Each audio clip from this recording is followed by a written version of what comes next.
Je lis du livre de Jean chapitre 11 au verset 8 ce qui suit. Les disciples lui dirent, Rabbi, les Juifs tout récemment cherchaient à te lapider et tu retournes en Judée? Prions.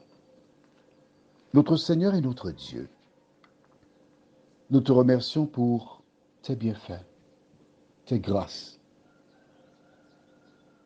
Merci pour ce texte que nous venons de lire et tu nous permettras de le comprendre. Que ton esprit nous éclaire. Au nom de Jésus et pour ta gloire éternelle. Amen. Je te disais hier que les disciples ne posaient pas de questions à Jésus. Et aujourd'hui, nous voyons que lorsque Jésus annonce nous retournons en Judée, les disciples lui dirent, Rabbi, les Juifs tout récemment cherchaient à te lapider et tu retournes en Judée? Pourquoi tient-il ce propos à Jésus? Nous allons au chapitre 10, juste devant. Chapitre 10.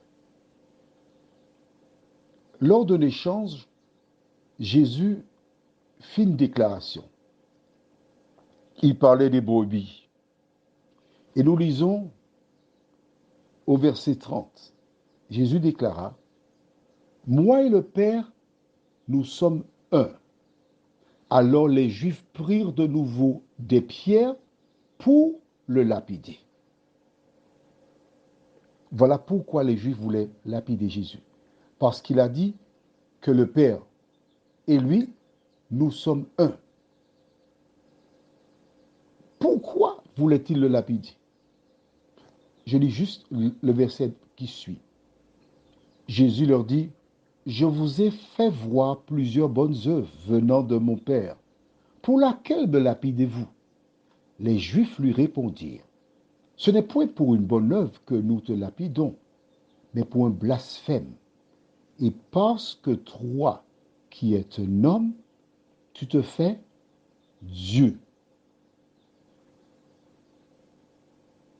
Voilà pourquoi on voulait lapider Jésus.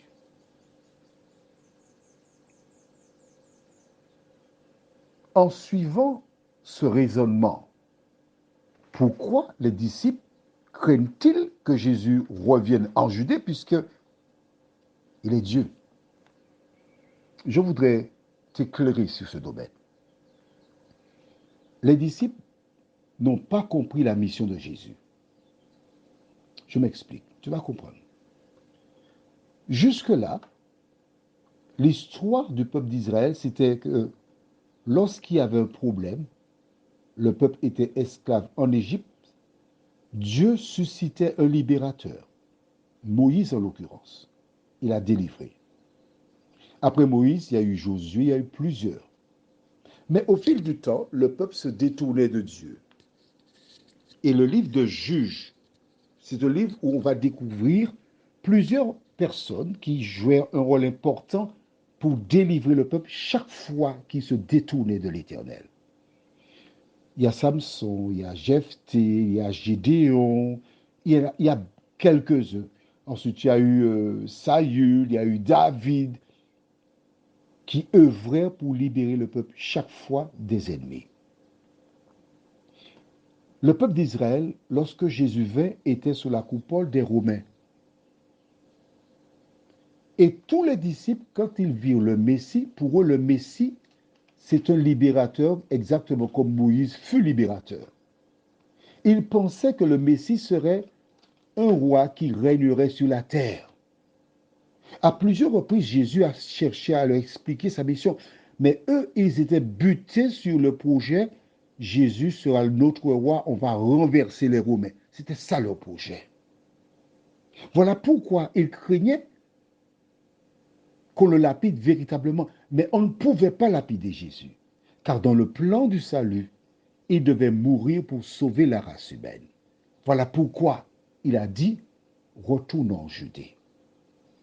Lorsque des choses nous dépassent, mais c'est Dieu qui les exige, Notre seul devoir consiste à ne pas nous poser de questions, mais comme dirait Paul dans Hébreux chapitre 11, verset 1er, or la foi est une ferme assurance des choses qu'on espère et une démonstration de celles qui ne se voient pas. En un mot, la foi, c'est croire que Dieu nous donnera ce que nous espérons et ainsi il démontre son existence. Prions. Notre Dieu, notre Père, au moment fixé par toi, tu reviendras. À travers cet épisode de la vie de Lazare et de Jésus, nous voyons que Jésus sait ce qu'il fait. Dans le temps, nous verrons que rien ne lui est arrivé parce que Jésus sait. À travers la question des disciples, aide-nous à nous rappeler que Dieu sait ce qu'il y a de bon pour nous. Nous ne devons pas nous poser des questions. Nous ne devons pas avoir des interrogations, mais seulement croire que toute chose concourt au bien de ceux qui aiment Dieu. Merci pour ton aide, Seigneur. Au nom de Jésus et pour ta gloire éternelle. Amen. Je te souhaite une bonne journée sous le regard de Dieu.